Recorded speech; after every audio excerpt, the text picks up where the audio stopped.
Hello guys, welcome to our channel. आप लोग कैसे हो? नमस्कार दोस्तों, आप लोगों को फिर से स्वागत है एक नए वीडियो में। आज जानेंगे एक ऐसा इंसान के कहानी जिसने जीरो से स्टार्ट करके अपना इनकम को 80,000 करोड़ की संपत्ति में बदल दिया था। एक ऐसा इंसान जिसने पूरे देश को घुटनों पर लाकर खड़ा कर दिया और दुनिया का सबसे अमीर मुजरिम बन गया। गाइस, वीडियो को लास्ट तक देखना ताकि कोई भी इंफॉर्मेशन आपसे मिस ना हो जाए। अगर आप स्किप करते हो तो आपको ही इंफॉर्मेशन आधी अधूरी मिलेगा। तो पूरा साथ जानने के लिए वीडियो को लास्ट तक बने रहना। दोस्तों, क्या आप सोच सकते हैं एक ऐसा इंसान के बारे में जिसने इतना पैसा कमाया कि हर महीने उसके $2 बिलियन सिर्फ चूहे खा जाते थे। आज के टाइम पे $2 बिलियन का मतलब होगा इंडियन करेंसी में कुछ 16,000 करोड़ के आस। एक ऐसा आदमी, हाँ दोस्त, जिसने अपने देश का सारा कर्जा चुकाने के लिए तैयार था, जिसने अपने देश का सारा कर्जा चुकाने का ऑफर दिया था वो ताकि उनको जेल जाना ना पड़े और जेल जाने से वो बच जाए। आज हम बात कर रहे हैं पाब्लो एस्कोबार की। मैं फिर से नाम रिपीट कर रहा हूँ गाइस, पाब्लो एस्कोबार की, the king of cocaine. Cocaine का नाम जब आ रहा है गाइस, मेरा सिगरेट वेब टीम कभी भी किसी तरह का कोई ड्रग्स या कोई नशा का चीज़ को प्रमोट नहीं करता है गाइस। ये जस्ट इन्फॉर्मेशन के लिए दिया गया है। और जो जिसका मैं आज डिस्क्रिप्शन देने जा रहा हूँ वो एक मुजरिम था, इसीलिए इसका नाम आ रहा है। तो हम लोगों को नशा से दूर रहना चाहिए। सिगरेट वेब टीम्स कभी भी किसी तरह की नशा की चीज़ को प्रमोट नहीं करता है गाइस, ठीक है। दुनिया में दो टाइप के क्रिमिनल्स होते हैं, एक जो चोरी करते हैं, दूसरा और एक जो पूरी कंट्री को कंट्रोल करता है, जिसको हम लोग माफिया भी बोलते हैं। पाब्लो एस्कोबार सेकंड टाइप का क्रिमिनल था, बग माफिया था, ड्रग्स माफिया। उनके पास इतना पैसा था कि वो अमेरिका की इकोनॉमी को इफेक्ट कर सकता था। ने जजेस, पुलिस, मिनिस्टर, जर्नलिस्ट सबको खरीद लिया था, और जो नहीं बिकता उसके साथ जिसने हाथ नहीं मिलाया वो जिंदा नहीं बचेगा। ये कहानी है एक किसान की बेटी की, जो क्राइम के दुनिया का कोकेन किंग बन गया, बेताज बादशाह बन गया। पाब्लो एस्कोबार का पूरा नाम था पाब्लो एमिलियो एस्कोबार गेविरिया। उसका जन्म हुआ था 1914 में कोलंबिया के एंटियोकुया रीजन में। उसके फादर एक फार्मर था और माता स्कूल टीचर थे। फैमिली मिडिल क्लास थी, लेकिन पाब्लो बचपन से नॉर्मल नहीं था। बचपन से उसको पढ़ाई में इंटरेस्ट नहीं था, उसका सिर्फ इंटरेस्ट था पैसा में।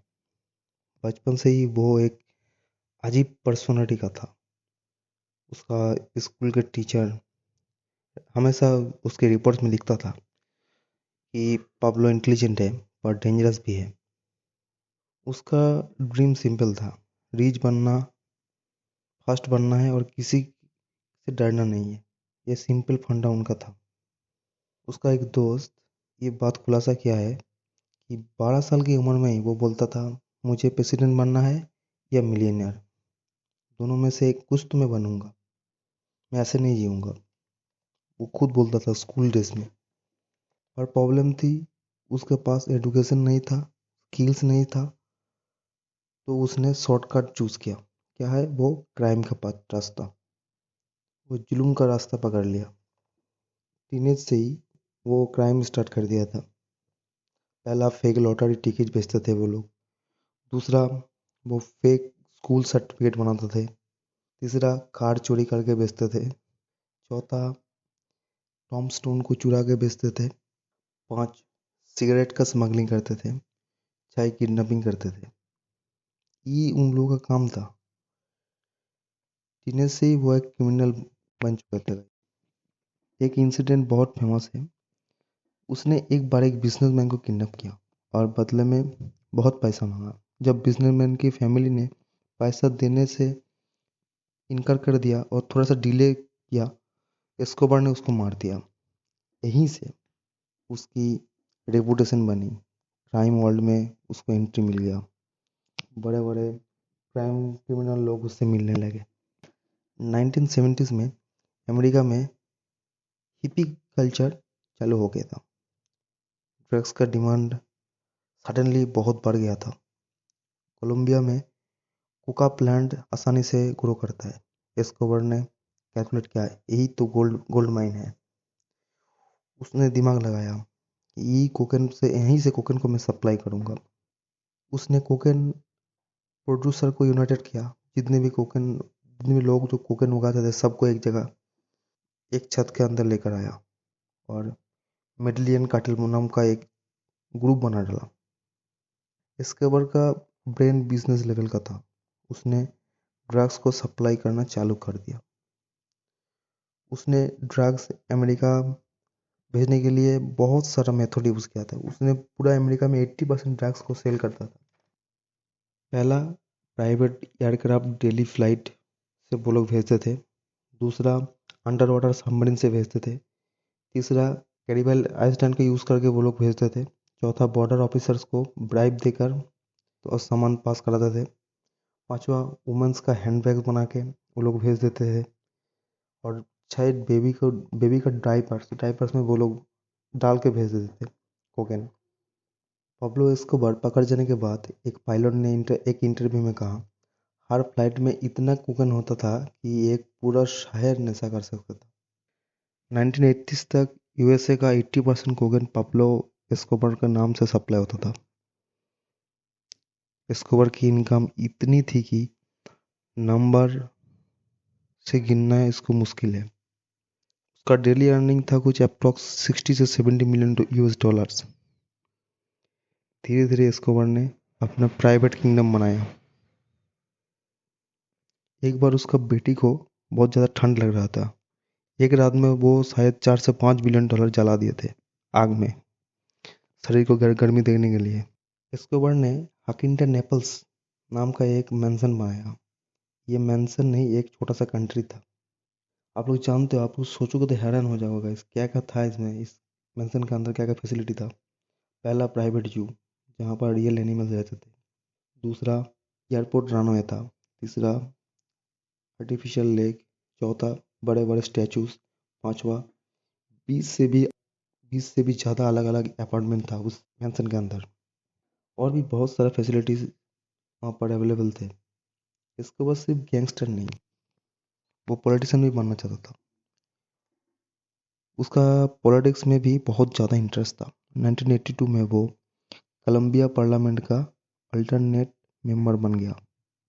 वो धीरे धीरे ऑफिशियली गवर्नमेंट का पार्ट बन गया। अब सोचो वो कितना दिमाग वाला था। एक ड्रग्स माफिया ऑफिशियल गवर्नमेंट का पार्ट बन गया, तो किस लेवल पे वो अपने बिजनेस को लेकर जाएगा, आप सोचो।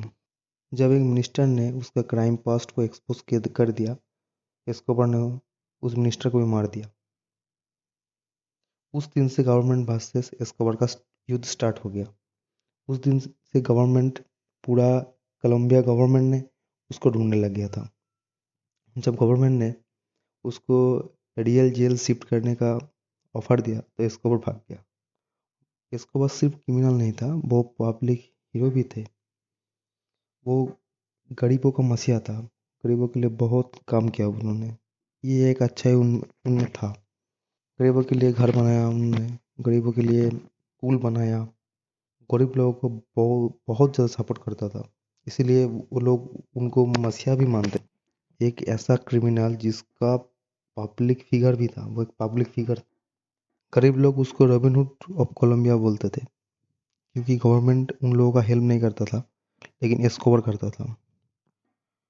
2 दिसंबर 1993 में पुलिस ने एस्कोबार को गोली मार दिया और वो मर गया। अंतिम यात्रा में 25,000 लोग शामिल हुए थे गाइस। कुछ रो रहे थे और कुछ सेलिब्रेट कर रहे थे। आज भी कोलंबिया में ये डिबेट चलता है, एस्कोबार एक विलेन था या रॉबिन हुड था। कोई इसको एक्सप्लेन नहीं कर पाया गाइस।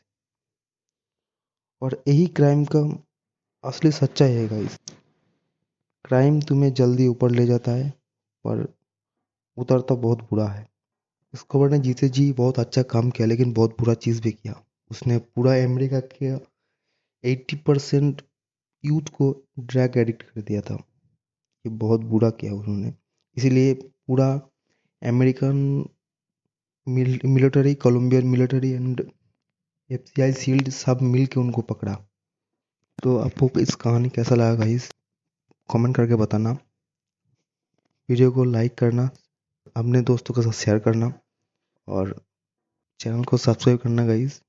और सब्सक्राइब करने के बाद बेल आइकन को दबा देना ताकि मैं जब भी कोई वीडियो अपलोड करूँ तो तुरंत आप लोगों के पास पहुंच जाए। तो आज के लिए यहीं तक, मिलते हैं नेक्स्ट वीडियो में। तब तक के लिए जय हिंद, जय भारत।